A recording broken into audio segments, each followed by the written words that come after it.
दोस्तों, मेरी अवधि लोकगीत चैनल में आप सबका स्वागत है। एक मैं ब्याह गीत सुनाने जा रही हूँ। आपको अच्छा लगे तो लाइक सब्सक्राइब जरूर करना।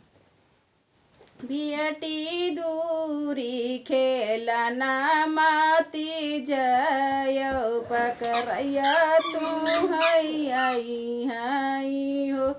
बियटी दूरी खेलना माती जय पकड़ैया तू हई हो।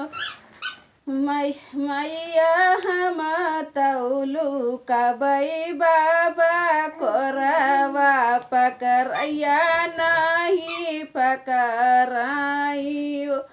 मैया हम तौलू कबई आज कोरवा पकड़ैया नहीं पकड़ाई हो।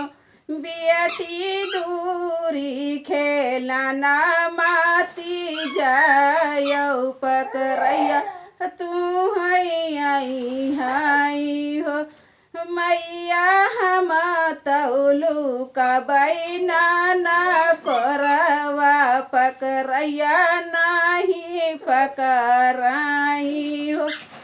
मैया हम तौलू कबई बनानी कोरवा पकड़ैया नहीं पकड़ाई हो।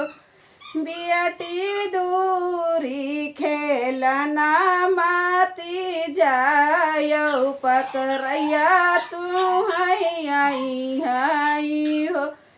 बियटी दूरी खेलना माती जय पकड़ैया तू हई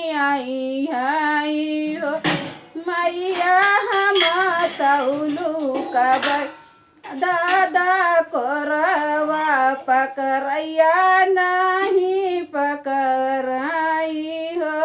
बियटी हम तौलू मैया हम तौलू कबई दादी कोरवा पकड़ैया नहीं पकड़ाई हो।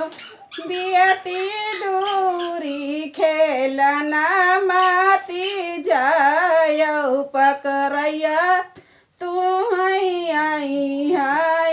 हो। बियटी दूरी खेलना माती जय पकड़ैया